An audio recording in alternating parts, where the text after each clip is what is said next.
नमस्कार, मी विशाल पाटील. मुंबई कुणाची या एका प्रश्नानं सध्या संपूर्ण देशाचं लक्ष वेधून घेतलेलं आहे. मात्र आता जो सर्वे समोर आलेला आहे त्यानं मुंबईच्या सत्तेच्या समीकरणांना मोठा हादरा दिलेला आहे. एसएल इंडिया या संस्थेचा हा धक्कादायक रिपोर्ट आमच्या हाती लागलेला असून या आकडेवारीनं संपूर्ण राजकारणामध्ये मोठी खळबळ उडवून दिली आहे. एका बाजूला मुंबईचे अस्मिता असलेले मराठी मतदार मोठ्या संख्येनं म्हणजेच जवळपास 50% ठाकरे बंधूंच्या पाठीशी ठाम उभे असल्याचं हा सर्वे सांगतो. मात्र इथूनच खरा सस्पेन्स सुरू होतो. मराठी माणसाची साथ असूनही मुंबईच्या सत्तेच्या चाव्या मात्र ठाकरेंच्या हातातून निसटताना दिसतात. मग असा कोणता फॅक्टर आहे जो सत्तेचं पारडं भाजप आणि शिवसेनेच्या महायुतीकडे झुकवतोय? उत्तर आहे अमराठी मतदारांची एक गठ्ठा मतं. ही मतं महायुतीचा विजय सुकर करणार की मुंबईच्या राजकारणामध्ये एक नवा ट्विस्ट येणार हे पाहणं थरारक ठरणार आहे. दरम्यान हा सस्पेन्स इथेच संपत नाही. निवडणुकीच्या रणांगणामध्ये सध्या बिनविरोध विजयाचं एक अनाकलनीय वादळ उठलेलं आहे. सत्ताधाऱ्यांचे उमेदवार विना स्पर्धा निवडून कसे येत आहेत, या मागे नेमकं काय शिस्त आहे? निवडणूक आयोगानं चौकशीचे आदेश देऊन खळबळ उडवून दिलेली असतानाच आता राज ठाकरेंच्या मनसेनं थेट हायकोर्टाचे दरवाजेच ठोठावलेले आहेत. सत्तेसाठी दबाव, आमिष की आणखी काही? मुंबईच्या सत्तेचा हा सस्पेन्स थ्रिलर आता कोर्टाच्या पायऱ्यांपर्यंत पोहोचलाय. काय असेल या सर्वे मागचं सत्य आणि काय घडणार हायकोर्टात, याचा आज आढावा आपण घेणार आहोत आजच्या न्यूज प्लॅनेटमध्ये. बातमी आहे मुंबईच्या राजकारणामधील सर्वात मोठ्या महासंग्रामाची. संपूर्ण देशाचं लक्ष लागून राहिलेल्या मुंबई महानगरपालिका निवडणुकीच्या प्रचाराला आता खऱ्या अर्थानं रंगत चढलेली असून यंदाची ही निवडणूक ठाकरे बंधूंसाठी अस्तित्वाची लढाई मानली जाते. तर दुसरीकडे भाजपनं कोणत्याही परिस्थितीमध्ये मुंबई महानगरपालिकेवर आपलाच महापौर बसवायचा असा जणू चंगच बांधलेला आहे. रणनीतीबद्दल बोलायचं झालं तर ठाकरे बंधूंनी मुंबईमधील हक्काच्या मराठी मतदारांवर आपलं पूर्ण लक्ष केंद्रित केलेलं आहे. मात्र त्यांना रोखण्यासाठी भाजप आणि एकनाथ शिंदे यांच्या शिवसेनेनं मराठी मतांसोबतच उत्तर भारतीय आणि अन्य अमराठी मतदारांना आपल्याकडे वळवण्यासाठी एक विशेष रणनीती आखली आहे. आणि आज पार्श्वभूमीवर एसएल इंडिया या संस्थेचा एक सर्वे समोर आलेला असून या आकडेवारीनं राजकीय वर्तुळामध्ये मोठी खळबळ उडवून दिली आहे. या सर्वेनुसार जरी मुंबईमधील जवळपास निम्मे मराठी मतदार ठाकरे बंधूंच्या पाठीशी उभे राहणार असले तरी मुंबईच्या सत्तेच्या चाव्या मात्र भाजप आणि शिवसेनेच्याच हातात येतील असा अंदाज वर्तवण्यात आलेला आहे. अमराठी मतदार भाजप आणि शिवसेनेला भरभरून मतदान करण्याची शक्यता असल्यानं महायुतीचा विजय सुकर होताना दिसतोय. एसएल इंडियानुसार 2017 प्रमाणेच यंदा देखील मतदानाची टक्केवारी 55% आसपास राहणार आहे. आणि या सर्व समीकरणांमुळे मुंबईमध्ये भाजप शिवसेनेचा महापौर बसण्याचे संकेत मिळत आहेत. आणि त्यामुळे गेल्या 25 वर्षांपासून ठाकरेंचा बालेकिल्ला म्हणून ओळख असलेली मुंबई महापालिका ही त्यांच्या हातून जाण्याची शक्यता या सर्वेमधून व्यक्त करण्यात आलेली आहे. त्यामुळे आता उद्धव ठाकरे आणि राज ठाकरे आपली ताकद दाखवून आपलं अस्तित्व राखणार का, हे पाहणं महत्त्वाचं आणि औत्सुक्याचं ठरणार आहे. बरं, आता आपण वळतो आहोत या निवडणुकीतील सर्वात महत्त्वाच्या आणि निर्णायक मानल्या जाणाऱ्या मराठी कार्डकडे.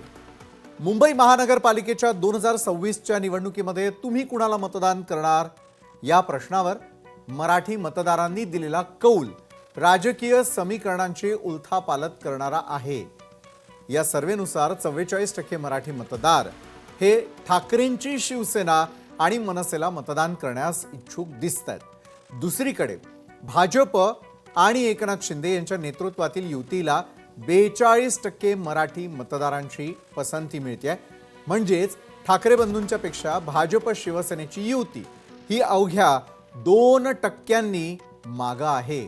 बरं, त्यामुळेच मुंबईच्या रणांगणामध्ये मराठी मतांसाठी होणारी ही लढाई अत्यंत अटीतटीची होणार असून प्रचाराच्या अगदी अखेरच्या टप्प्यात हे पारडं कुणाकडेही झुकू शकतं, असं राजकीय विश्लेषकांचं मत आहे. बरं, या सर्व्हेमध्ये काँग्रेससाठी मात्र धोक्याची घंटा वाजलेली आहे, कारण काँग्रेस आणि वंचित बहुजन आघाडीला केवळ 4% मराठी मतदारांचा पाठिंबा मिळताना दिसतोय, ज्यामुळे मुंबईतील मराठी मतदारांवरील काँग्रेसची पकड ढिली झाल्याचं स्पष्ट संकेत मिळतात. तर 11% मतदार आजही इतर पर्यायांचा विचार करत असून हेच मतदार निकालाच्या दिवशी किंग मेकर ठरू शकतात. तर मग आता मुंबईच्या सत्तेचा रस्ता हा केवळ मराठी मतांवरून जात नाही आहे, तर त्यात परप्रांतीय मतदारांची भूमिकाही तितकीच कळीची ठरताना दिसते. एस इंडियाच्या सर्व्हेनुसार परप्रांतीय मतदारांच्या बाबतीमध्ये महायुतीला मोठा बोनस मिळताना दिसतोय. गुजराती, उत्तर भारतीय आणि दक्षिण भारतीय अशा सर्वच अमराठी समुदायांमध्ये भाजपा आणि शिवसेना यांच्या युतीची पकड अत्यंत मजबूत असून तब्बल 53% मतदारांनी महायुतीलाच पसंती दिलेली आहे. बरं, दुसरीकडे काँग्रेस आणि वंचित बहुजन आघाडीला 19% परप्रांतीय मतदारांचं समर्थन मिळताना दिसतं. तर ठाकरेंची शिवसेना आणि मनसेला केवळ 15% मतांवर समाधान मानावं लागण्याची शक्यता या सर्वेच्या आकडेवारीतून वर्तवण्यात आलेली आहे. बरं, या व्यतिरिक्त 13% मतदार इतर पर्यायांकडे झुकलेले आहेत. थोडक्यात सांगायचं झालं तर परप्रांतीय मतदारांचा हा भक्कम कौल युतीसाठी विजयाचा पाया ठरताना दिसून असून हेच समीकरण मुंबई पालिकेवरती भाजप शिवसेनेचा महापौर बसवण्यासाठी सर्वात मोठी जमेची बाजू देखील मानली जाते. बरं, आता मुंबईच्या या राजकीय रणधुमाळीमध्ये मुस्लिम मतदारांची भूमिका अतिशय महत्त्वाची मानली जाते आणि एस इंडियाच्या सर्व्हेमधून एक मोठी बाबही समोर आलेली आहे. या सर्व्हेनुसार मुस्लिम मतदारांमध्ये आजही काँग्रेसच आघाडीची पकड सर्वात मजबूत असल्याचं स्पष्ट दिसतंय. मुंबईमधील तब्बल 41% मुस्लिम मतदार काँग्रेस आघाडीच्या बाजूने उभे असल्याचं या आकडेवारीवरून सध्या तरी दिसतंय. दुसरीकडे उद्धव ठाकरे आणि राज ठाकरे यांच्या संभाव्य युतीला 28% मुस्लिम मतदारांचा पाठिंबा मिळताना दिसतोय. तर 20% मतदारांचा कल हा इतर पक्षांकडे आणि अपक्ष उमेदवारांकडे झुकलेला आहे. मात्र भाजप सेनेच्या युतीसाठी हा सर्व्हे चिंतेचा विषय ठरू शकतो, कारण फक्त 11% मुस्लिम मतदार हे महायुतीला पसंती देत असल्याचं चित्र आहे, ज्यामुळे जिथे मराठी मतांसाठी कांटेकी टक्कर आहे तिथे मुस्लिम मतदारांचा हा मोठा कल काँग्रेस आणि ठाकरेंची शिवसेना मनसे युतीसाठी गेम चेंजर ठरू शकतो. बरं, आता मुंबईच्या सत्तेचा फैसला करण्यामध्ये महिला मतदारांची भूमिका अत्यंत मोलाची ठरणार आहे आणि एस इंडियाच्या या सर्व्हेमध्ये महिलांच्या मनातील सुप्त लाट अधोरेखित करण्यात आलेली आहे. या आकडेवारीनुसार मुंबईतल्या तब्बल 50% महिला मतदारांनी भाजप आणि एकनाथ शिंदे यांच्या युतीला आपली पहिली पसंती दिलेली आहे आणि महायुतीनं राबवलेल्या विविध योजनांचा हा सकारात्मक परिणाम असल्याचं मानलं जात आहे. या उलट ठाकरेंची शिवसेना आणि मनसे यांच्या संभाव्य युतीला महिला मतदारांचा अपेक्षित पाठिंबा मिळताना दिसून येत नाही. केवळ 22% महिला मतदार ठाकरे बंधूंच्या बाजूने उभे असल्याचं या सर्व्हेतून समोर आलेलं आहे. काँग्रेस आघाडीच्या बाबतीत बोलायचं झालं तर 15% महिला मतदारांनी त्यांना पसंती दिलेली असून बाकीच्या 13% महिला मतदार ज्या आहेत त्या इतर पक्षांकडे झुकलेल्या आहेत.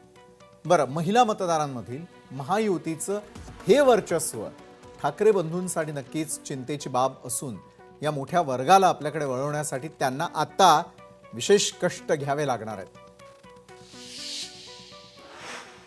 बरं, काय काय होऊ शकतं, काय घडू शकतं या संदर्भातला सर्व्हे जो आहे तो आपण अगदी थोडक्यात आपल्या महाराष्ट्रातल्या सर्व प्रेक्षकांना समजावून सांगण्याचा प्रयत्न केला आणि या संदर्भात अधिक चर्चेसाठी यावेळेला आपल्या सोबत आहेत श्री मीडियाचे संस्थापक सुनील देशपांडे.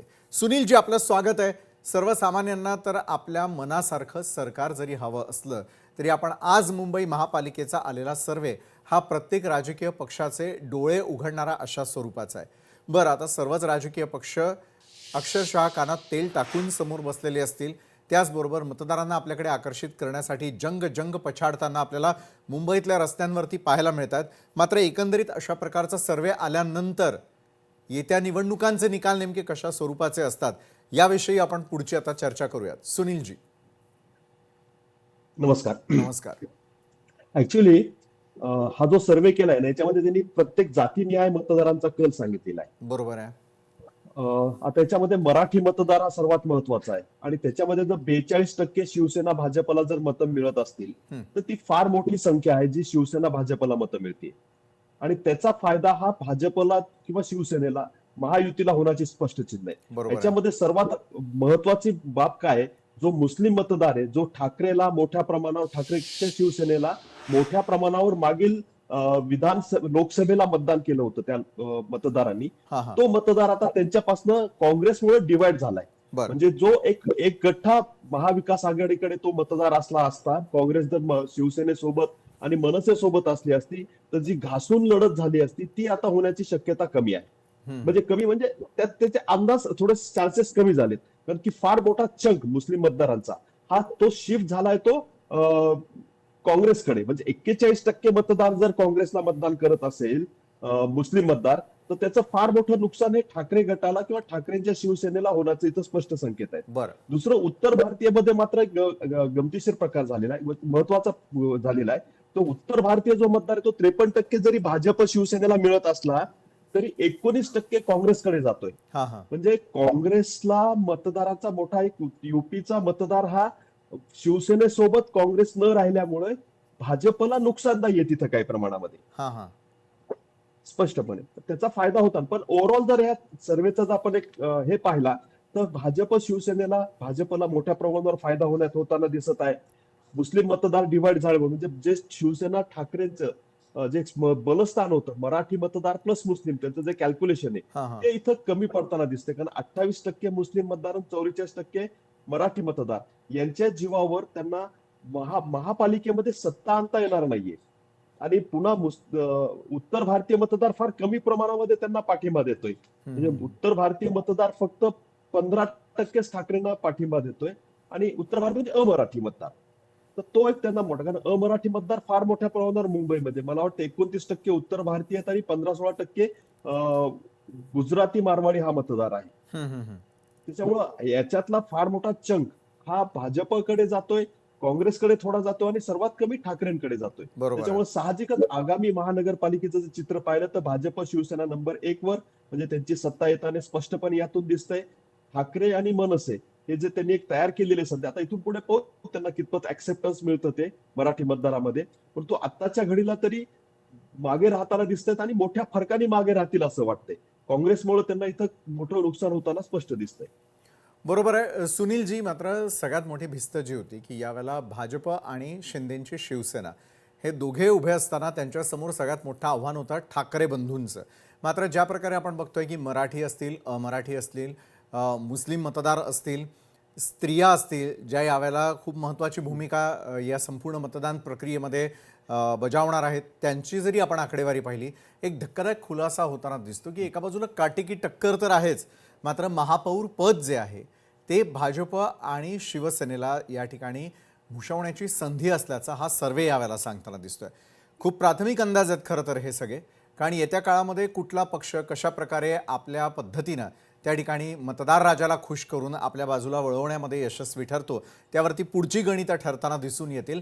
मात्र सध्याच्या परिस्थितीमधील हे चित्र कुणाकुणासाठी रेड अलर्ट आहे तो ग्रीन अलर्टमध्ये करण्यासाठी त्यांना कुठल्या प्रकारचे प्रयत्न करावे लागतील आणि अगदी सुरुवातीचे हे कल असल्या कारणामुळे आपल्या प्रचाराच्या स्ट्रॅटेजीमध्ये काही बदल त्यांनी केले तर मात्र निकाल वेगळे येऊ शकतात का सुनीलजी? हो निश्चित. कारण याच्यामध्ये काय की ठाकरेंना म्हणजे ठाकरेची शिवसेना आणि मनसेला जो मराठी लोकांना त्यांना अपील करावंच लागणार आहे. कारण मराठी मतदार जोपर्यंत 50-60% घरामध्ये त्यांच्याकडे येत नाही, 60% घरामध्ये, तोपर्यंत त्यांना अपेक्षित यश मिळणार नाहीये. आणि मुस्लिम मतदार अजून त्यांना जास्त हवेत, पण तू मराठी मतदाराला अपील करणार. कारण मागच्या विधानसभेला काय झालं, लाडकी बहीणमुळे असेल अथवा एकंदर बदललेल्या वातावरणामुळे असेल, जवळपास 59% मराठी मतदारांनी भाजप शिवसेनेला मतदान केलं होतं. आणि आत्ताच्या घडीला ती संख्या 44% म्हणजे 42%, म्हणजे 17% मतदार हा भाजप शिवसेनेपासून दूर जाताना दिसतोय, मराठी मतदार. पण आता ही ही निवडणूक वेगळी असते, स्थानिक निवडणूक असते. त्याच्यामुळे साहजिकच जे उद्धव ठाकरे आणि राज ठाकरे यांना एकत्रित मिळून जे मराठी मतदार वन साइड मिळायला पाहिजे ते मिळताना दिसत नाहीये. त्याच्यामुळे त्याचा इम्पॅक्ट अजून दिसत नाहीये. इथून पुढील काळामध्ये अजून ऍक्सेप्टन्स वाढलं तर 4-5% कदाचित वाढू शकतील. परंतु स्थानिक उमेदवार जे महत्वाचे असतात त्याच्यावरतीच ही निवडणूक आहे. आणि दुसरं, काँग्रेसला आपला जो मुस्लिम मतदार आपल्यापासून दूर जाताना दिसतोय, की जो उद्धव ठाकरे यांच्याकडे जाताना दिसतोय, तो नक्कीच त्यांना सुनीलजी. नकोय. कारण की ते नुकसान मोठ्या प्रमाणावर त्यांचं होऊ शकतं. बरोबर आहे सुनीलजी, धन्यवाद. तुम्ही एका या संपूर्ण प्रक्रियेमध्ये काय काय घडू शकते या संदर्भातलं विश्लेषण केलं त्यासाठी धन्यवाद. तुम्ही आमच्यासोबत जोडला गेलात. थेट आपण मुंबईकरांमध्ये यावेळेला मिसळले जाणार आहोत. आमचे सर्व प्रतिनिधी वेगवेगळ्या ठिकाणी यावेळेला आपल्यासोबत जोडले गेले आहेत. खरं तर मुंबईमधून स्वप्नील जाधव आहे, मीरा भाईंदरमधून राजा मयाल असतील, ठाण्यातून मनीष गांगुडे, कल्याण डोंबिवलीमधून अशोक कांबळे देखील आपले प्रतिनिधी असतील. कारण सर्वसामान्य मतदार राजाला या सर्वेनंतर नेमकं काय वाटतं, मुंबईमध्ये त्यांना काय अपेक्षित आहे हे जाणून घेण्यासाठी मुंबईतून आपले प्रतिनिधी स्वप्नील जाधव आपल्यासोबत जोडले गेलेले आहेत. स्वप्नील, खूप खूप स्वागत आपलं आजच्या न्यूज प्लॅनेटमध्ये. खरं तर मुंबईकर मतदार राजा हा येत्या काळामध्ये मुंबई महापालिकेचं भवितव्य ठरवणार आहे आणि मुंबई महापालिकेसोबतच ज्यांच्या हातात या सत्तेच्या चाव्या दिल्या जातील त्यांचं आणि त्या पक्षाचं त्याचं देखील भवितव्य हाच मतदार राजा जो आहे तो मात्र ठरवताना आपल्याला दिसून येईल. स्वप्नील, मुंबईकरांच्या अपेक्षा काय आहेत? काय झालं की सर्वच राजकीय पक्ष गल्लीबोळामध्ये किंवा किंबहुना या मतदारांच्या घरापर्यंत जाऊन पोहोचलेले आहेत, प्रचार होताना दिसतोय, अनेक आश्वासनं दिली जाताना दिसत आहेत. मुंबईचं भवितव्य कसं हवंय मुंबईकरांना? स्वप्नील.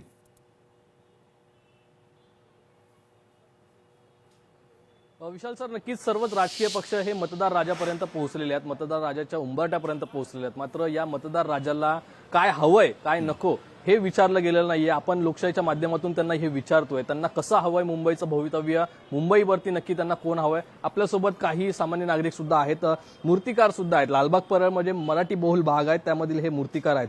काय वाटतं तुम्हाला, कसं भवितव्य पाहिजे मुंबईचं? काय अपेक्षा आहेत तुमच्या या सर्वच राजकीय पक्षांकडून? आमच्याकडनं गणपती ही महाराष्ट्राची शान आहे आणि मुंबईमध्ये हा मोठा सण आहे आणि आम्ही लालबाग ठिकाणी गणपती करतो. आम्ही आमच्या समस्यासाठी BMCकडे जातो, BMC आमचे प्रश्न सोडवतात.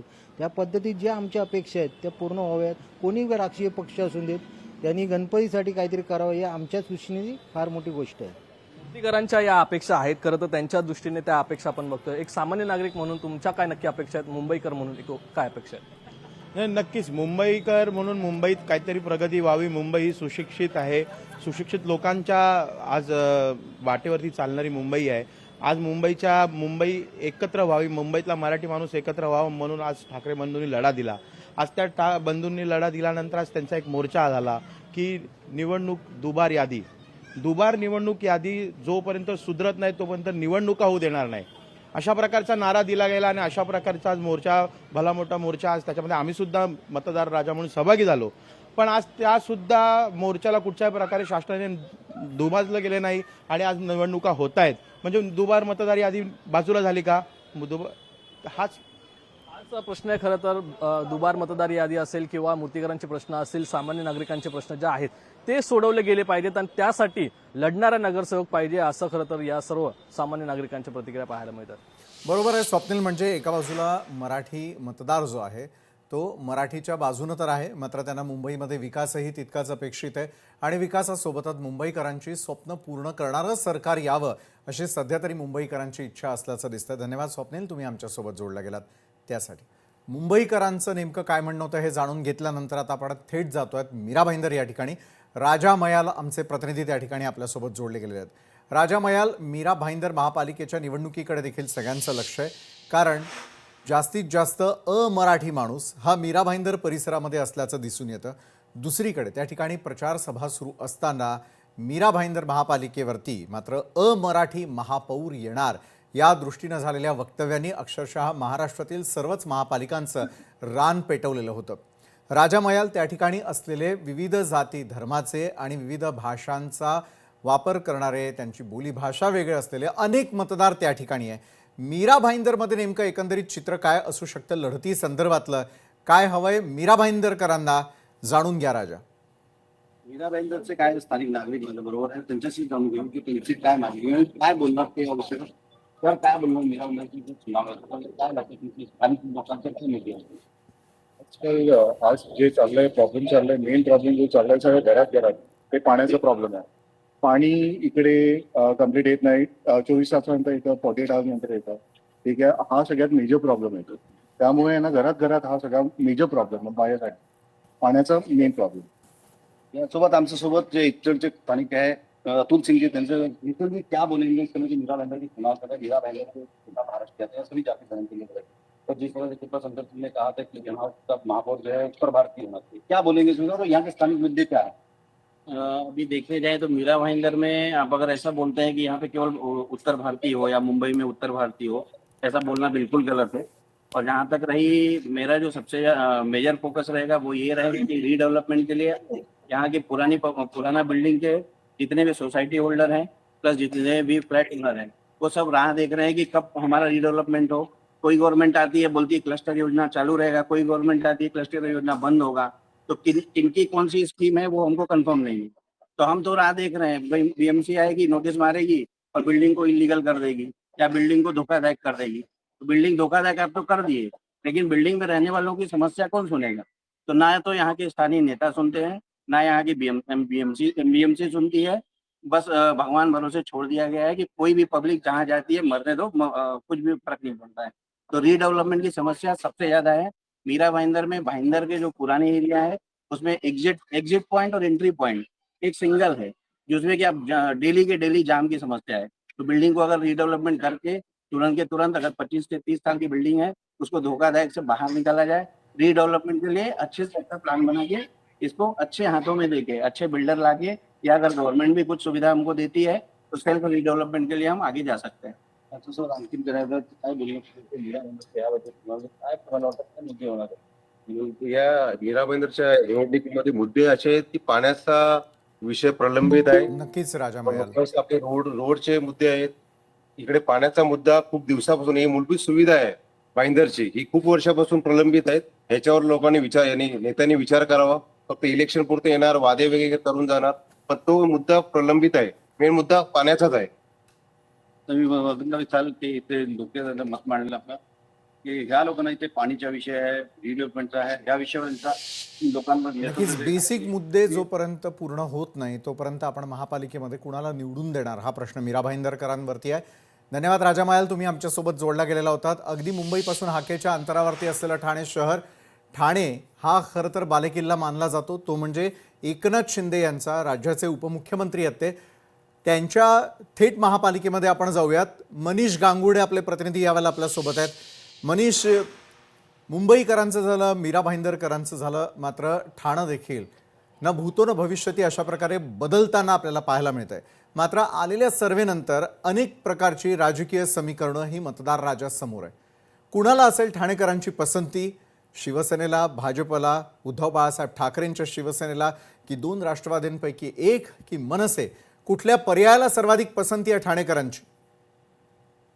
चल सर, आपण जर बघितलं तर ठाण्याच्या 33 प्रभागांपैकी 131 नगरसेवक हे निवडून द्यायचे आहेत, पण मात्र 6 नगरसेवक हे बिनविरोध निवडून आल्याने 125 नगरसेवकांचं भवितव्य आता हे नागरिकांच्या हातात आहे. आणि त्यामुळे काय वाटतं नागरिकांना हे आपण जाणून घेणार आहोत. काय सांगाल यंदाच्या या ठाणे महानगरपालिकेच्या निवडणुकीमध्ये कुठल्या पक्षाचं जे बळ आहे ताकदीचं, काय वाटतं तुम्हाला या संदर्भात? खरं म्हणजे या ज्या निवडणुका आहे, या निवडणुका जनतेच्या प्रश्नावरती घ्यायला पाहिजे. जनतेच्या प्रश्न म्हणजे आज जो ठाणे शहरामध्ये प्रश्न, महानगरपालिकेच्या ज्या शाळा आहे, मेन शाळा त्या बंद होत आहे. त्यानंतर या ठिकाणी आता हल्ली क्लस्टरची योजना, जी क्लस्टरची योजना काही विभागाचा जो आम्ही ज्या प्रभागामध्ये राहतो त्या प्रभागामध्ये क्लस्टरचा या ठिकाणी काही सूत्रांत संबंध नाही, तरी पण त्या ठिकाणी क्लस्टरमध्ये या योजनेचा नाव बोलबाला या ठिकाणी होत आहे.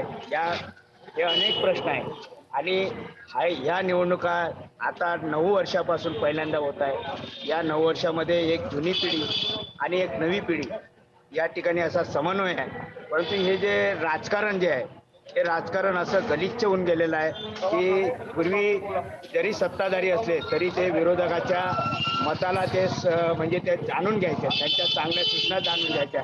हल्ली आता असं राहिलेलं नाही, पळापळीचं राजकारण चालू आहे. अशा परिस्थितीमध्ये सामान्य नागरिक म्हणून त्याला 2 वेळच्या जेवणाचा प्रश्न पडलेला आहे आणि अशा परिस्थितीमध्ये कोणाचं या ठिकाणी बलाढ्य येणार आहे हे लोकांच्या मनामध्ये हे सुप्त आहे आणि ते आता शक्य नाही सध्या सांगणं हे शक्य नाही, कारण की लोकांचा कौल कशा या गढूळ वातावरणामध्ये कसं काय. परंतु जनता मात्र या निवडणुकीमध्ये या अशा गोष्टीला मात्र या ठिकाणी धडा घेईल एवढं मात्र निश्चित आहे.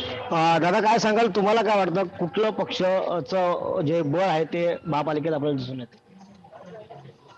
पक्षाचं जर संदर्भात जर बोललात तर माझ्या मते आता सध्या म्हणजे या ठाण्यामध्ये असं म्हणालात तर आमचे शिंदे साहेबांचं या इथे या विभागामध्ये किंवा आमच्या ठाणे जिल्ह्यामध्ये त्यांचं थोडंसं वर्चस्व आहे त्याबद्दल. परंतु जर सध्या आता जर परिस्थिती पाहिलात तर आता या ज्या उबाटाच्या संदर्भामध्ये मनसे हे जे दोन्ही भाऊ एकत्रित आलेत, परंतु आमच्या या ज्या प्रभागामध्ये जी पाहिजे तशी परिस्थिती तिथे नाही आहे. म्हणजे इथे जो उमेदवार आम्हाला जो पाहिजे त्या पद्धतीचा उमेदवार इथे मिळत नाही.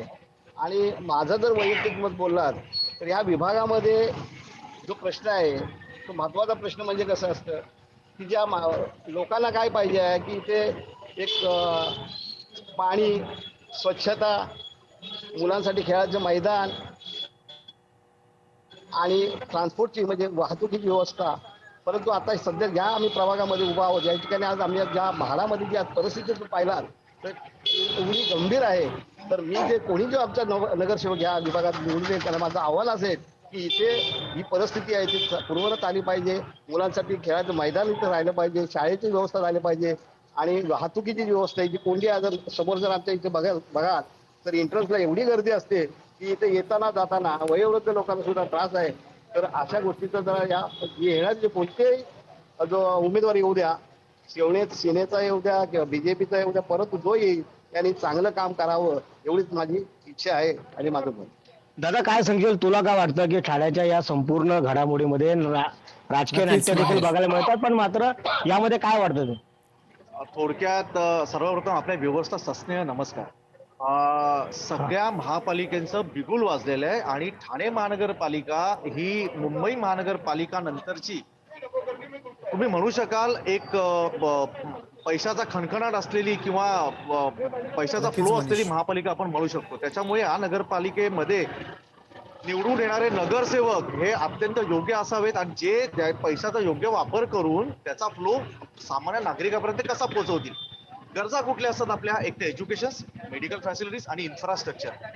जसं दादांनी सांगितलं वाहतुकीच्या समस्या त्या सगळीकडेच आहेत, पण याला सोल्युशन काय आहे तर ते योग्य इन्फ्रा, शिक्षण व्यवस्था आणि मेडिकल फॅसिलिटी या सगळ्या दिल्या तर येणारे नगरसेवक हे आपल्यासाठी सगळेच चांगले.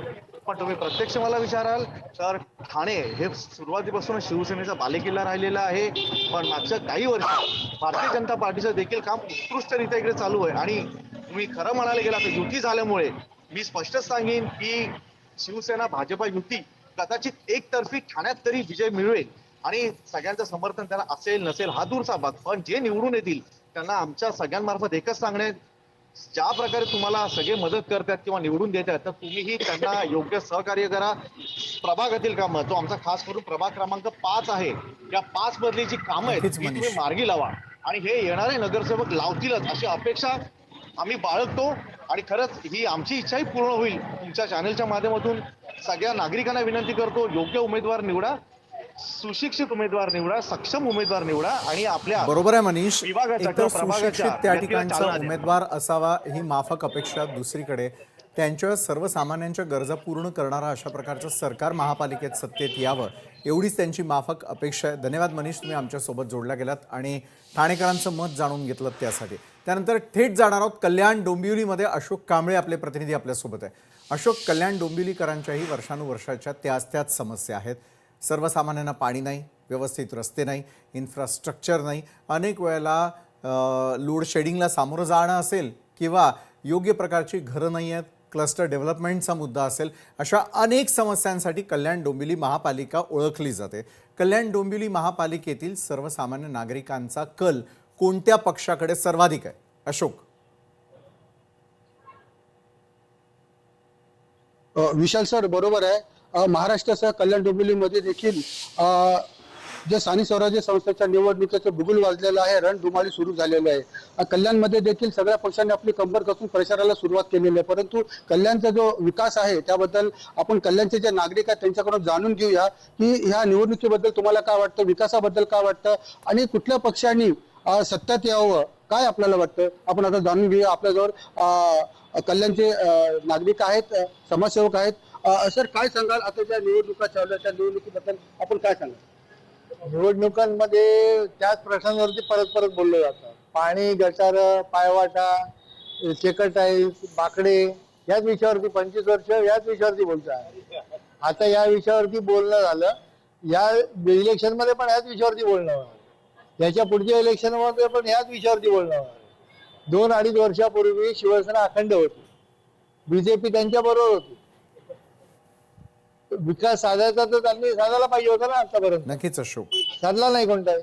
नागरिकांचं मरण होतं याच्यामध्ये, पक्ष कोणताही असो नागरिकांचं मरण होतं. नक्की विकास म्हणजे नक्की कुठला विकास झाला पाहिजे? काय विकास म्हणजे रस्ते, बिल्डिंग आहे का? नक्की तो बिल्डर बिल्डिंग बांधतो, त्याचं कॉन्ट्रीब्युशन महापालिकेचं काही नाही त्याच्यामध्ये. महापालिकेचं कॉन्ट्रीब्युशन काही नाही. रस्ते बांधतो त्याच्यामध्ये केंद्र शासनाचं, राज्य शासनाचं कॉन्ट्रीब्युशन आहे.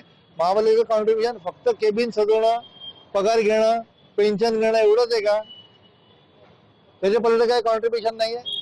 आपल्याकडे अजून देखील नागरिक आहेत कल्याणचे जे स्थानिक आहेत, त्यांच्याकडून जाणून घेऊया. तब्बल 10 वर्षानंतर कल्याण डोंबिवली महानगरपालिकेच्या निवडणूक होत आहेत. काय आपल्याला काय वाटतं की कुठल्या पक्षांनी नेतृत्व करावं, काय पायाभूत सुविधा आहेत त्याबद्दल काय सांगा? विकास बद्दल बोलायचं तर कल्याण ग्रामीण मध्ये मध्यंतर एक लहान मुलगीला साप चावलं आणि ती मुलगी मेली. म्हणजे बेसिक अम्युनिटीज नाही यांच्याकडे.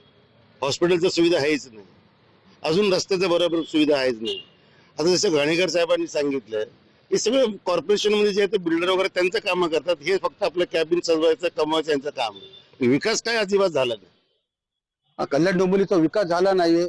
आपण काय सांगाल, ज्या पद्धतीने निवडणुकीला सुरुवात झालेली आहे, ज्या दिवशी फॉर्म भरला त्याच्या दुसऱ्या दिवशी 2 दिवसानंतर फॉर्म पाठीमागे घ्यायची तारीख किंवा फॉर्म तपासणी तारीख, काही तांत्रिक कारणांमुळे तुमचा आमच्यापर्यंत थेट आवाज येत नाहीये, व्हिज्युअल्सही येत नाहीत.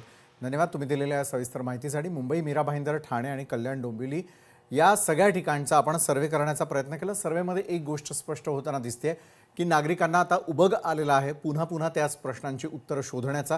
त्यापेक्षा सध्या ज्याच्या कुणाच्या हातामध्ये सत्तेच्या चाव्या दिल्या जातील त्यांनी मात्र आमच्या महापालिकेच्या माध्यमातून सर्वसामान्यांची स्वप्न पूर्ण करणारं सरकार आणावं.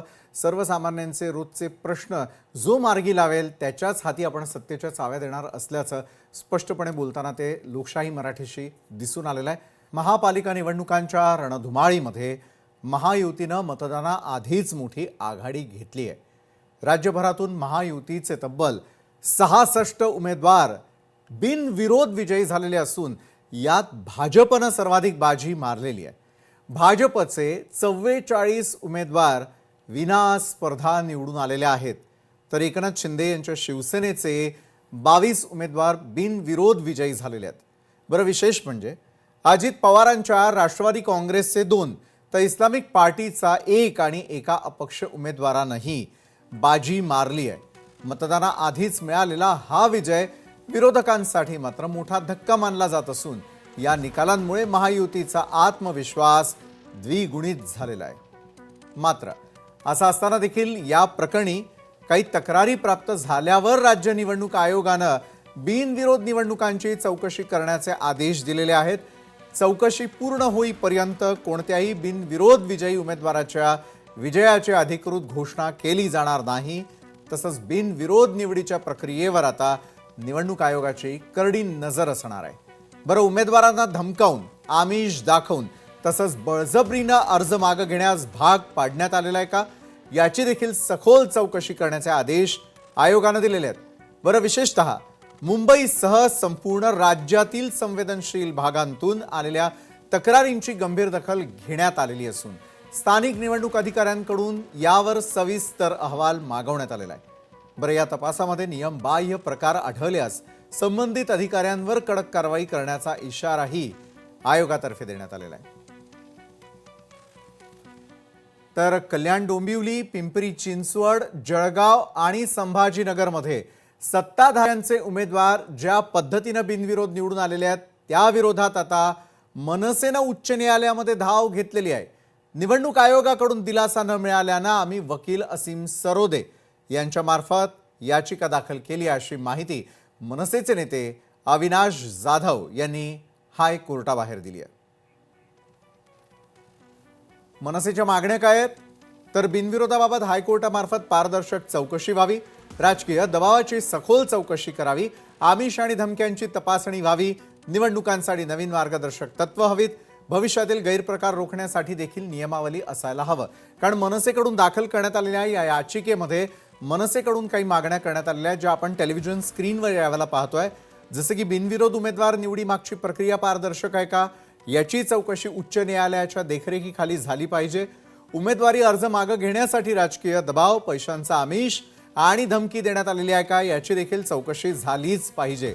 भविष्यामधील निवडणुकीमध्ये असे प्रकार होऊ नये यासाठी मार्गदर्शक तत्व न्यायालयानं ठरवली आहेत. अशा मागण्या मनसेनं आपल्या याचिकेतून केलेल्या आहेत. दरम्यान दबावापोटी विरोधकांना उमेदवारी मागे घ्यायला लावली असा आरोप करत अविनाश जाधव आणि संदीप देशपांडे यांनी राज्य निवडणूक आयुक्त दिनेश वाघमारे यांची भेट घेऊन थेटपणे आपला निषेध नोंदवला. या प्रकरणी मनसे नेत्यांनी राज्य निवडणूक आयोगालाही निषेधपत्र सादर केलं. आता या प्रकरणावरती न्यायालय काय निकाल देणार याकडे सगळ्यांचं लक्ष लागून आहे. आणि या संदर्भामध्ये अधिक चर्चा करण्यासाठी आपण मनसेची बाजू नेमकी काय आहे, मनसे का हायकोर्टापर्यंत जाते आहे हे जाणून घेण्यासाठी आपल्यासोबत आहेत मनसेचे प्रवक्ते योगेश खैरे. योगेशजी, खूप खूप स्वागत आहे आपलं आजच्या न्यूज प्लॅनेटमध्ये. खरं तर बिनविरोध निवडून आलेले अनेक उमेदवार सध्या आपण पाहतोय. सर्वाधिक उमेदवार भाजपचे आहेत, दुसरीकडे शिंदे सेनेचे उमेदवार त्या ठिकाणी निवडून आलेले आहेत. जर बिनविरोधच निवडणुका होणार असतील तर मग सर्वसामान्य मतदारांच्या मतदानाच्या हक्काचं काय याचं उत्तर एक राजकीय पक्ष म्हणून आधी मला तुमच्याकडून जाणून घ्यायचं. योगेशजी. विशालजी, एक आपण गोष्ट लक्षात घेतली पाहिजे की एखादा उमेदवार निवडणूक लढवण्याची इच्छा प्रकट करतो, तो एखाद्या राजकीय पक्षाकडून किंवा अपक्ष उमेदवारी अर्ज दाखल करतो आणि मला कळत नाही की त्याला असा अचानक काय साक्षात्कार होतो की त्याला वाटतं की आपल्याला आता निवडणूक लढायला नको. मग त्याला असं अचानक काय सुचतं की ही निवडणूक लढणं आपल्याला आपलं योग्य नाही काम म्हणून मग तो अर्ज मागे घेतो. मग ही बिनविरोध निवडणुका होतात. हे कुणालाही पटणारी गोष्ट नाहीये की या मागे 100% प्रलोभन, पैशाची आमिष, राजकीय दबाव, मानसिक दबाव, जबरदस्ती हीच 100% कारण आहेत. बरं. आणि या संदर्भात जर या अशा गोष्टी या जर गैरप्रकाराने जर निवडणुका बिनविरोध केल्या जात असतील तर याला लोकशाही म्हणायचं का, हा सगळ्यात मोठा प्रश्न आहे. आणि हे जर होत असताना आता आम्ही आमचे नेते अविनाश जाधव आणि संदीपजी देशपांडे यांनी निवडणूक आयोगाकडे या संदर्भात रितसर दाखल केलेलं आहे. त्यांना या संदर्भातली रितसर माहिती दिलेली, जे पुरावे आमच्यापर्यंत आलेले आहेत ते पुरावे पण त्यांना दिलेले आहेत. आता तुम्ही जे म्हणताय की राज्य निवडणूक आयोगाने या संदर्भात आदेश दिलेत, पण मला माझ्या माहितीप्रमाणे हे आदेश वगैरे काय नाहीत. हे एक रुटीन परिपत्रक आहे जे 23 डिसेंबर 2004चं परिपत्रक आहे. प्रत्येक वेळी ते जिल्हाधिकारी, महानगरपालिका आयुक्त यांना पाठवलं जातं निवडणुकांच्या काळांमध्ये. त्यामुळे हे रुटीन परिपत्रक आहे. त्यामुळं यामधून काही बाहेर येईल, जी सो कॉल्ड चौकशी सांगितली जाते या चौकशीतलं नक्की काय बाहेर येईल या संदर्भात सगळ्या लोकांना पण संशय. बरं, पण मग योगेशजी, जे बिनविरोध निवडून आले त्यांच्यामध्ये एकतर निवडून येण्याची क्षमता नव्हती की पक्षानं त्या ठिकाणी जोर लावलेला आहे, किंवा मग ज्यांच्या विरोधात ते निवडणुका लढणार होते त्यांना गप्प करण्यात आलेलं आहे. काय तुमचा अनुभव सांगतोय? कारण ज्या प्रकारे मी अगदी अमितजींचा एक व्हिडिओ पाहिलेला होता की तुमचेच असलेले एक उमेदवार त्यांचा जीव जातो आणि त्यानंतर भाऊक झालेले अमितजी आम्ही पाहिलेले होते आणि त्यांनी थेट म्हटलेलं होतं की अशा प्रकारच्या निवडणुका नको, अशा प्रकारचं वातावरणच महाराष्ट्रात नको. तर दुसरीकडे बिनविरोध असलेल्यांची संख्या देखील सर्वाधिक आहे. कोणत्या जोरावरती निवडून येत आहेत हे बिनविरोध उमेदवार? विशालजी, तुम्ही बघा, आजपर्यंत जेव्हा जेव्हा ज्या निवडणुका झाल्या, इतक्या प्रमाणात, इतक्या मोठ्या प्रमाणावर बिनविरोध निवडून आलेत, असं कधी दिसलंय का हो? ही पहिल्यांदा दिसणारी निवडणूक आहे की इथं विशेष म्हणजे 4-4 प्रभागांचे पॅनल असताना, प्रभाग पद्धती असताना, त्या प्रभाग पद्धतीमध्ये उमेदवार बिनविरोध निवडून येतो. हे फार आश्चर्यकारक गोष्ट आहे. त्यामुळं यामागे 100% म्हणजे अशा माहित्या बाहेर येतात की जर का लोकांमध्ये पण चर्चा आहेत की 5-5 कोटी रुपये दिलेत बरं, उमेदवारी मागे घेण्यासाठी. जर अशा पद्धतीने पैशाची आमिषण प्रलोभनं दाखवली जात असतील किंवा त्याच्यावर मानसिक दबाव टाकला जात असेल, राजकीय दबाव असू शकतो, तर अशा गोष्टींमध्ये ह्या गोष्टी घडत असतील, ते अतिशय दुर्दैवी आहे. त्यामुळे आता जर निवडणूक आयोगाकडून जर का आम्हाला दिलासादायक गोष्टी मिळत नसतील किंवा त्या मिळण्याची शंका असेल, तर त्यामुळे शेवटी न्यायालयात जाणं हाच पर्याय उरतो. त्यामुळे आम्ही आता न्यायालयात गेलेलो आहे आणि आम्हाला खात्री आहे की या संदर्भात नक्की न्यायालयातनं ज्या काही गोष्टी करणं गरजेचं आहे भविष्यात सुद्धा आणि आता सुद्धा, त्या न्यायालयाकडून त्या पद्धतीचे निर्देश येतील. मला एकच सांगायचंय की या मतदार यंत्रावर ज्या पद्धतीने उमेदवार असतात, राजकीय पक्षांचे किंवा अपक्ष उमेदवार असतात, त्याच पद्धतीने आणखी एक काल्पनिक उमेदवार असतो, तो म्हणजे नोटा. आता मला जर नोटाला मतदान करायचं असेल, मला तिथे असलेले उमेदवार कुणी मान्य नसतील आणि मला नोटाला मतदान करायचं असेल, तर तो माझा अधिकार. मग या पद्धतीने तुम्ही बिनविरोध निवडणुका करत असाल, तर हा माझा नोटाला मत देण्याचा अधिकार तुम्ही काढून घेताय. ही पण चुकीची गोष्ट आहे. या संदर्भात सुद्धा आम्ही न्यायालयात बाजू मांडू आणि आम्हाला नक्की खात्री आहे की न्यायालयाकडून या संदर्भात नक्की दिलासादायक निर्णय येईल. बरं, पण योगेशजी, एरवी खळखटेक करणारी मनसे आता शांत का? जर बिनविरोध निवडून येणाऱ्यांनी अशा गैरप्रकारांचा वापर केला असेल तर त्यांचा पर्दाफाश मनसे करणार का? हे पर्दाफाश करण्याचे जे पुरावे अविनाश जाधवांकडे आलेले आहेत, मनसेकडे आलेले आहेत, ते सगळे पुरावे देणं, निवडणूक आयोगाकडे देणं हे आमचं कर्तव्य आहे. त्या पद्धतीने ते निवडणूक आयोगाकडे दिलेत आणि हे पुरावे दिलेत, याचाच अर्थ त्याचा पर्दाफाश केलेला आहे आणि हे सगळे पुरावे न्यायालयात सुद्धा सादर केले जातील. आता प्रत्येक वेळी प्रत्येक गोष्टीसाठी उग्र आंदोलनं, हिंसक आंदोलनं केलीच पाहिजेत असा भाग नाही. न्यायालयावर विश्वास ठेवला पाहिजे काही गोष्टींसाठी. त्या पद्धतीने आम्ही न्यायालयात आणि निवडणूक आयोगाकडून, आता निवडणूक आयोगाचं वातावरण तुम्ही मधल्या काळात त्यांचा जो कारभार केलाय त्यांनी, त्या पद्धतीने त्यांच्यावर शंका यावी अशी परिस्थिती आहे. पण आम्ही आमचं कर्तव्य म्हणून जी स्वायत्त संस्था आहे, त्या स्वायत्त संस्थेकडे या संदर्भातल्या सगळ्या गोष्टी मांडलेल्या आहेत. त्यांनी या संदर्भात खरं तर योग्य निर्णय घ्यायला पाहिजे, नाहीतर त्यासाठी न्यायालय आहेच. नक्कीच. धन्यवाद योगेशजी, तुम्ही आमच्यासोबत जोडला गेलात आणि मनसेची नेमकी बाजू काय या संदर्भातली हे आपण स्पष्टपणे मांडलात, त्यासाठी धन्यवाद. त्यानंतर काँग्रेसचे प्रवक्ते बालाजी गाडे पाटीलही आपल्यासोबत जोडले गेले आहेत. बालाजी गाडे पाटील, आपण एरवी संविधानासंदर्भामध्ये चर्चा करत असतो. संविधानानं तुम्हाला, मला, सर्वसामान्यांना मतदानाचा एक हक्क दिलेला आहे. मात्र मतदानाच्या या हक्कापासून बिनविरोध निवडून आलेले कुठेतरी मतदारांना वंचित ठेवतायत का? मुळात भारतीय जनता पक्षाला या देशातली इलेक्ट्रॉल पॉलिटिक्स असलेली जी लोकशाही आहे, ती लोकशाही संपुष्टात आणायची आहे आणि त्याचं उत्तम उदाहरण हे पुराव्यानिशी त्यांनी या निवडणुकांमध्ये दिलेलं आहे.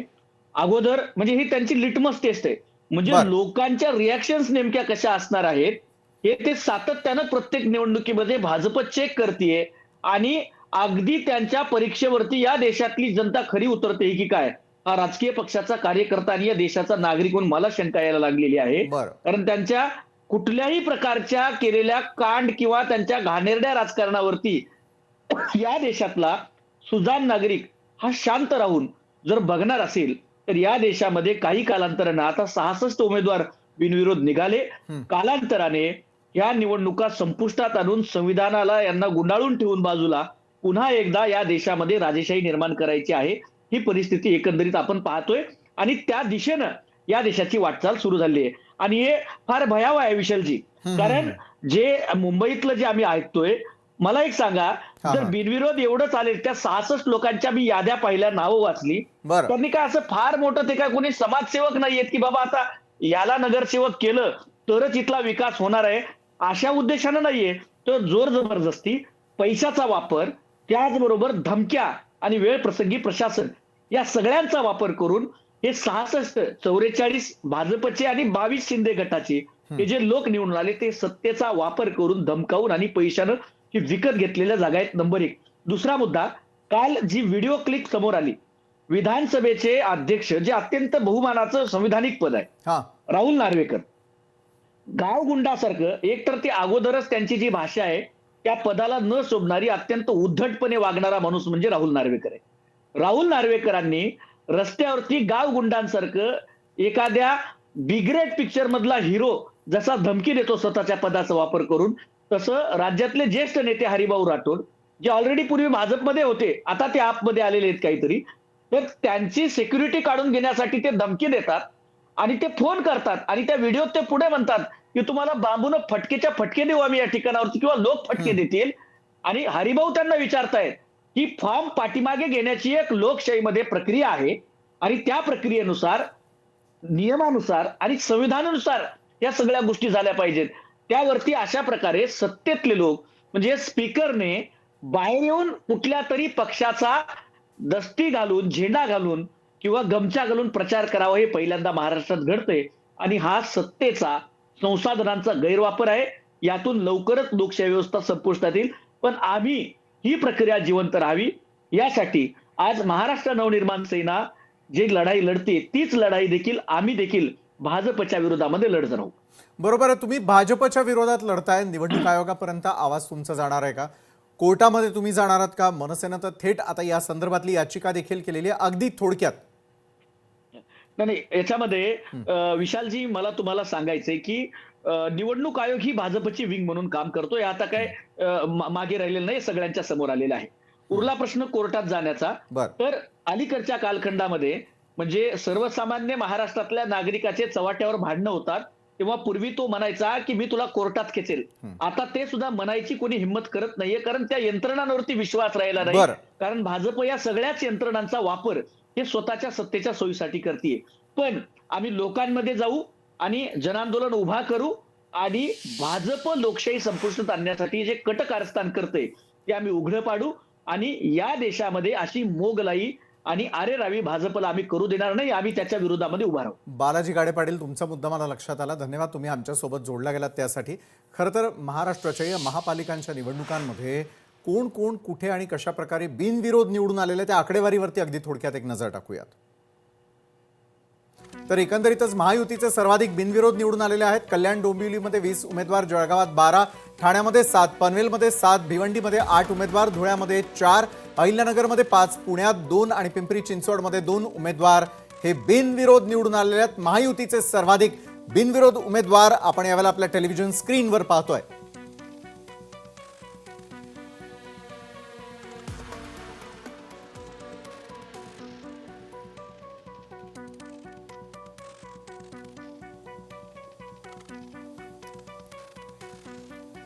तर मनसेनं पुन्हा एकदा या बिनविरोध आलेल्या उमेदवारांच्या विरोधात जाण्याचा निर्णय घेत बिनविरोधाबाबत हायकोर्टामार्फत पारदर्शक चौकशीची मागणी केली आहे. राजकीय दबावाची सखोल चौकशी करावी ते म्हणतात. आमिष आणि धमक्यांची तपासणी व्हावी. निवडणुकांसाठी नवीन मार्गदर्शक तत्व असायला हवीत. भविष्यातील गैरप्रकार रोखण्यासाठी नियमावली असायला हवी आवश्यक असल्याचं देखील मनसेच्या मागण्यांमध्ये स्पष्टपणे दिसतंय.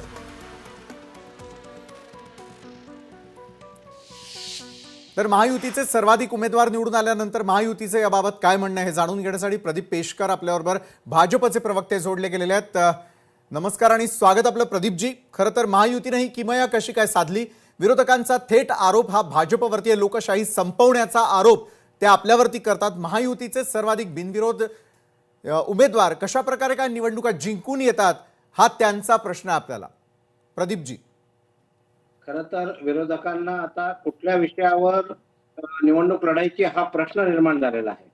आतापर्यंत आपण पाहिलं की सगळ्या विरोधकांचं काय होतं की निवडणूक घेत नाही म्हणून आरोप करायचे. निवडणूक घेतल्यानंतर जिंकलो आम्ही तर ईव्हीएम वर आरोप करायचे आणि निवडणूक आयोगावर आधी मतदार यादीचे आरोप झाले आणि आता निवडणुकीच्या प्रक्रियेमध्ये बिनविरोध निवडणूक होणे ही एक सहज होणारी प्रक्रिया आहे. बरोबर, ही सहजता तुमच्या विरोधकांच्या बाबतीत का नाही दिसून येत? महायुतीचेच उमेदवार बिनविरोध का निवडून यावेत? प्रदीप, तुम्हाला सांगतो विश्वास नाही आहे. अहो महायुतीच्या उमेदवाराशिवाय महायुतीशिवाय दुसऱ्याकडे उमेदवारच नाही आहे. हा. तुम्ही लक्षात घ्या, आमच्याकडच्या निवडणुकीत ज्यांना तिकीट नाही मिळालं त्यांना 90% त्या उमेदवारांना त्यांनी तिकीट द्यायचा प्रयत्न केलेला आहे. आणि असं असताना त्यांनी जर का असं सहमतीने ठरलं असेल की यावेळी यांना पुढे करूया आपण, शेवटी लोकशाही म्हणजे काय असतं तर भांडण करणे नाही. लोकशाही म्हणजे सर्व सहमतीने निर्णय करणे. मग तिथल्या जर नगरसेवकाच्या तिथल्या इच्छुक उमेदवारांनी निर्णय केला असेल तर अडचण काय आहे? आणि इतक्यावर जर ज्याला माघार घ्यायला लावली असं त्यांचं म्हणणं आहे ना, त्याची जर तक्रार असेल तर पोलीस प्रशासन, निवडणूक आयोग, कोर्ट हे सगळं निर्णय करतील ना. एवढं ऊर पडवायचं कारण काय? मनसेला उमेदवार नाही आहेत. नाशिकची परिस्थिती लक्षात घ्या. ज्यांनी पण सर्वच उमेदवार तर तुम्ही आयात करून निवडून आणलेले आहेत मग प्रदीपजी. नाही, हे बघा, आयात आणि निर्यात हा विषय नसतो. ज्या उमेदवाराला असं वाटलं की भारतीय जनता पार्टीच्या विचारधारेला निष्ठेने काम करायचं आहे त्याला आम्ही तिकीट दिलेलं आहे, त्याला आम्ही प्रवेश दिलेला आहे. जेवढ्यांना प्रवेश दिला तेवढ्यांना तिकीट दिलं असं तर नक्की नाही केलेलं. परंतु ज्या पार्टी ही सार्वजनिक स्वरूपाचं स्वरूप प्राप्त झाल्यामुळे आता एक लक्षात घ्या, बाकीच्यांची प्रायव्हेट लिमिटेड पार्टी आहेत, आमची सार्वजनिक समाजाची पार्टी आहे. त्यामुळे जो येईल त्याला जर का आमच्या नियमाप्रमाणे काम करायचं असेल तर आमच्याकडे मुभा आहे. नियम शिस्त आमची पाळायला लागेल, हे मात्र नक्की आहे. तर मला सांगा, विरोध म्हणजे बिनविरोध आल्यानंतर यांच्या पोटात दुखायचं कारण काय? म्हणजे प्रत्येक वेळेला भांडण केलं पाहिजे, प्रत्येक वेळेला आरोप केले पाहिजेत, कुठल्याच व्यवस्थेवर विश्वास ठेवायचा नाही, हा प्रकार योग्य नाही आहे लोकशाहीमध्ये. त्यामुळे माझी विनंती या सर्वच विरोधकांना अशी आहे की जिथे जिथे तुम्हाला आता आव्हान प्राप्त झालेलं आहे किंवा तुम्ही दिलेलं आहे असं तुम्हाला वाटतं तिथे निवडणूक लढा आणि जिंकून येऊन दाखवा ना. बरं, जिंकून यावं असं थेट आव्हान तुम्ही यावेळेला विरोधकांना देतात. पाहूयात यावेळेच्या निवडणुका कशा होतात. मात्र इतिहासात पहिल्यांदाच बिनविरोध निवडणुकीचं या ठिकाणी पेव फुटलेलं आहे. एवढं निश्चित. धन्यवाद प्रदीपजी, तुम्ही आमच्यासोबत जोडल्या गेलात त्यासाठी. त्यानंतर ॲडव्होकेट मिलिंद पवारही आपल्यासोबत जोडले गेलेले आहेत. न्यायालयीन प्रक्रिया नेमकी काय आहे, काय नेमकं संविधान सांगताना दिसतं, काय निवडणूक आयोगाची नियमावली आहे, त्यानुसार मिलिंदजी मला आपल्याला थेट प्रश्न विचारायचा आहे. पहिल्यांदाच इतिहासामध्ये बिनविरोध अशा प्रकारे सर्वाधिक निवडून येणाऱ्यांची संख्या दिसते. मला सांगा, लोकशाही कुठेतरी धोक्यात आहे? हा जो विरोधकांना पडलेला प्रश्न आहे त्याचं उत्तर मला आपल्याकडून अपेक्षित आहे. बरं, आमच्यासारख्या जर सर्वसामान्य मतदारांना आमचं मतच प्रदर्शित करता येणार नसेल तर या बिनविरोध निवडणुकांनंतर पुढचं भवितव्य भारताचं काय असेल? मिलिंदजी. यामध्ये आपण आपल्या देशामध्ये लोकशाही असं आपण आजपर्यंत तरी म्हणतोय. बरं, पण आपल्या लोकशाहीमध्ये आपल्याला जो मतदाराला जो अधिकार आहे नापसंती व्यक्त करण्याचा या नोटाच्या माध्यमातून, तोच अधिकार या निवडणुकीमध्ये कुठेतरी काढून घेतला असं एकंदरीत दिसतंय. बरं, पहिला प्रश्न भाजपचा, तर भाजपवर इलेक्शन सगळ्या मॅनेज केल्या किंवा ईव्हीएम हॅक केले किंवा बाकीच्या गोष्टी, एवढे सगळे आक्षेप देशभर होऊन कुठलाही फरक पडत नाही वस्तुस्थिती. बर, आज भारतीय जनता पक्षाचा म्हणजे विषय घेतला तर त्यामध्ये एकंदरीत ह्या लोकांची मानसिकता अशी झालेली आहे की आज हे सत्तेच्या जोरावर काही करू शकतात. आज सामान्य माणसाचा शेवटचा विश्वास राहिलाय फक्त तो न्याय व्यवस्थेवर. बरं, सुप्रीम कोर्टचा आपण जर विचार केला तर 2013च्या निकालानुसार नोटा जो आहे, नोटा काही कंपल्शन केलेलं नाही. नोटा कंपल्शन करायचा का नाही हा सगळा पार्लमेंटवर त्यांनी विषय सोडून दिलेला. आज नोटा म्हणजे काय, आता ह्या जे काही बिनविरोध निवडणुका झाल्यात बारकाईने बघा, एकही अपक्ष उमेदवार त्यामध्ये दिसून येत नाही. आता इथं चॅनलवर बोलणं योग्य नाही. आमचे काही क्लायंट आहेत, त्यांनी सांगितलं की आम्हाला अक्षरशः धमकी दिला, काहींना पैशाचं आमिष दाखवलं आणि अशा ह्याच्यामधून फॉर्म विड्रॉ करायला लावली. फॅक्ट आहे. बरं, शेवटी आता गव्हर्नमेंट त्यांचं जे सिस्टीम त्यांच्याकडे, तपास करणार कोण आणि तपासात निष्पन्न होणार काय? त्यामुळे हा सगळा गंभीर प्रश्न आहे. आणि नोटा वापरून न देणं, माझं तर असं म्हणणं आहे की नोटाचा जो ऑप्शन आहे त्याला एक उमेदवार म्हणून कुठेतरी ट्रीट केलं पाहिजे. जरी बिनविरोध झाला तरी बिनविरोध विरुद्ध नोटा, बरोबर, ज्याला मत पडत तो निवडून येईल असं कुठेतरी सुधारणा व्हायला पाहिजे. लोकशाही टिकवायची असेल तर एक वकील म्हणून मला बरोबर आहे. आणि ही लोकशाही टिकावी ही तुमचं आमचं सगळ्यांचंच कर्तव्य आहे. त्या अनुषंगाने येत्या काळातील निवडणुकांना आपण सामोरं जाऊयात. सर्वाधिक मतदारांनी बाहेर पडून आपला मतदानाचा हक्क बजवावा एवढीच अपेक्षा व्यक्त करत धन्यवाद मिलिंद पवारजी, तुम्ही आमच्यासोबत जोडला गेलात त्यासाठी.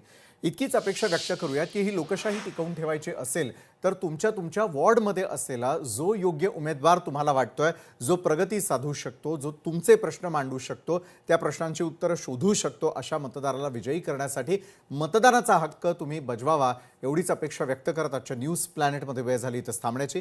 ताज्या घडामोडींसाठी पाहायला विसरू नका लोकशाही मराठी.